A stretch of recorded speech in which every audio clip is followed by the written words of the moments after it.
इयत्ता 10वीच्या विद्यार्थ्यांना haploid cell, diploid cell, germ cell, stem cell, somatic cell, gametes हे जे आहेत तर हे अभ्यासासाठी आहे. परंतु त्यांना बऱ्याच जणांना हे समजत नाही की हे काय असतं, पुन्हा 2N काय आहे, बरोबर की नाही. तर आपण सुरुवातीला बघू की सेल जे आहेत, सेलपासून आपलं संपूर्ण शरीर बनलेलं आहे. प्रत्येक लिव्हिंग ऑर्गॅनिझम हा सेलपासून बनलेला आहे. तर सेल मुख्य 2 प्रकारचे आहेत या ठिकाणी, की काही असतात हॅप्लॉइड सेल, काही असतात डिप्लॉइड सेल. आता हॅप्लॉइड आणि डिप्लॉइड ही काय भानगड आहे बघा. तर डिप्लॉइड सेल म्हणजे अशा सेल ज्यांच्यामध्ये 23 पेयर्स असतात, 46 क्रोमोझोम्स असतात.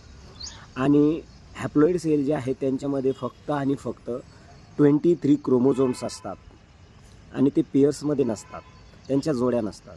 डिप्लॉइड सेलमध्ये 46 क्रोमोझोम आहेत आणि ते जोड्यामध्ये असतात, म्हणून त्यांच्या 23 जोड्या असतात, 23 पेयर्स असतात. आणि हॅप्लॉइड सेलमध्ये मात्र असं नसतं. हॅप्लॉइड सेलमध्ये 23 ओन्ली काय असतात, क्रोमोझोम्स असतात. ठीक आहे. त्यानंतर आता हॅप्लॉइड डिप्लॉइड समजलं. तर डिप्लॉइडला आता बघा, हॅप्लॉइडला फक्त Nने दाखवतात, डिप्लॉइडला मात्र 2Nने दाखवतात. आता N आणि 2N काय भानगड आहे. तर N म्हणजे नंबर ऑफ क्रोमोझोमचा सेट.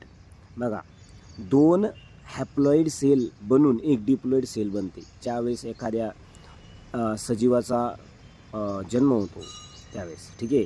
तर 2 हॅप्लॉइड सेलपासून काय बनते, एक डिप्लॉइड सेल. माणसाचं जर कधी आपण उदाहरण घेतलं तर मानवामध्ये सुद्धा 2 हॅप्लॉइड सेल म्हणजे 2 गॅमेट्स असतात, ज्यांना आपण स्पर्म आणि एग किंवा oocyte असं म्हणतो किंवा ओव्हम पण म्हणतात. एगचे 2-3 नावं आहेत, एग आहे, oocyte आहे किंवा ओव्हम आहे. ठीक आहे. तर ह्या ज्यावेळेस स्पर्म सेल आणि oocyte या ज्यावेळेस एकत्र येतात त्यावेळेस एक डिप्लॉइड सेल बनते. म्हणजे स्पर्ममध्ये 23 क्रोमोझोम आहे कारण ती हॅप्लॉइड आहे. oocyte किंवा एगमध्ये 23 क्रोमोझोम्स आहे.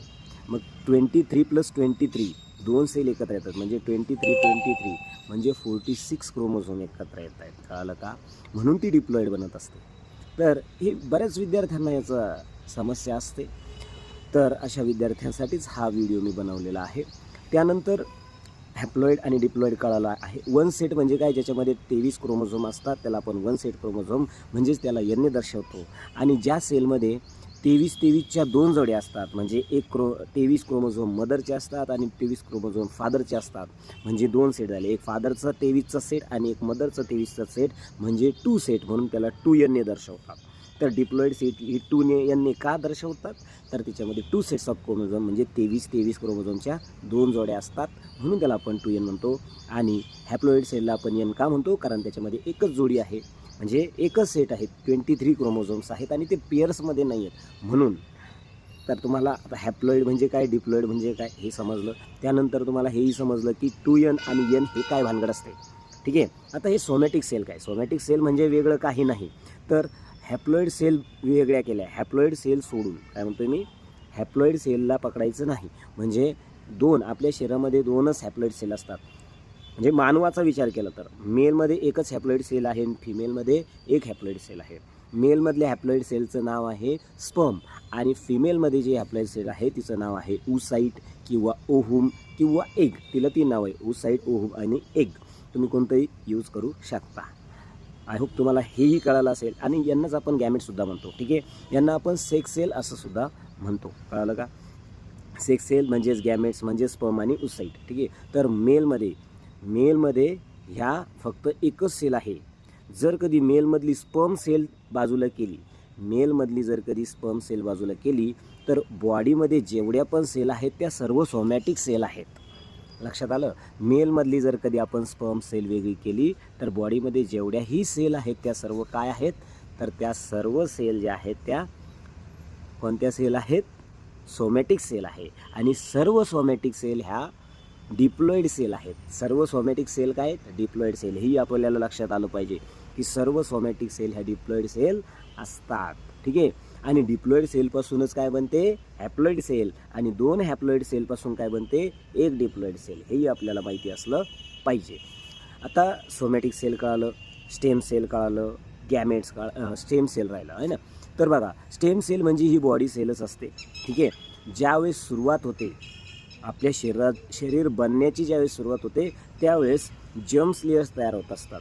जर्म्स लेयर हे 10वीला ॲनिमल किंगडममध्ये त्या ठिकाणी तुम्हाला समजेल. ज्यांनी ॲनिमल किंगडम शिकलेले आहेत त्या ठिकाणी तुम्हाला जर्म्स लेयर्स असतात बघा, जर्म लेयर्स आहे ना. तर डिप्लोब्लास्टिक, ट्रिप्लोब्लास्टिक असं बरंचसं गोष्ट, युसिलोमेट, सुडोसिलोमेट हे जे नावं आहेत ते जर्म सेलशी रिलेटेड आहेत. ठीक आहे. तर आता जर्म सेल म्हणजे स्टेम सेल. ठीक आहे. अशी स्टेम सेल म्हणजे ही अशी सेल असते जी वेगवेगळ्या प्रकारच्या सेल निर्माण करू शकते. जसं की आपल्या शरीरामध्ये ती एकच सेल RBC पण बनवू शकते, एकच सेल WBC पण बनवू शकते, एकच सेल प्लेटलेटसुद्धा बनवू शकते. तर अशी सेल जी काय करते, विविध प्रकारच्या सेल बनवण्याची क्षमता ठेवते, अशा सेलला आपण स्टेम सेल असं म्हणतो. तिच्यातही क्रोमोझोमची जी संख्या आहे ती 46च असते. म्हणजे जर्म सेलसुद्धा काय आहे, डिप्लॉईड सेल आहे. कळालं का? स्टेम सेल काय आहे, डिप्लॉईड सेल आहे. हे लक्षात घ्या. ठीक आहे. जर्म सेल ही स्टेम सेल आहे. कळालं का? जर्म सेल जिच्यापासून स्पर्म बनतात किंवा जिच्यापासून ओसाईट बनतात ती सुद्धा काय आहे, स्टेम सेलच आहे. आय होप तुम्हाला सर्व गोष्टी क्लिअर झाल्या असतील. आणखी एक सांगतो, ज्यावेळेस मेलमध्ये स्टेम सेल मेलमध्ये ज्यावेळेस गॅमेट्स तयार होतात म्हणजे स्पर्म तयार होतात तर त्या प्रक्रियेला आपण स्पर्मॅटोजेनेसिस असं म्हणतो. तर फिमेलमध्ये ज्यावेळेस एक किंवा ओसाईट बनतात तर त्याला आपण oogenesis असं म्हणतो. स्पर्म आणि काय म्हणता येईल, स्पर्म आणि ओसाईट जे बनतात ते जर्म सेलपासून बनतात, हे आपण लक्षात घ्यायचं आहे. आणि जर्म सेल या डिप्लॉईड असतात हेही लक्षात घ्यायचं आहे. एका डिप्लॉईड सेलपासून 4 हॅप्लॉईड सेल बनतात हेही लक्षात ठेवा. त्याला आपण मिओसिस असं म्हणतो.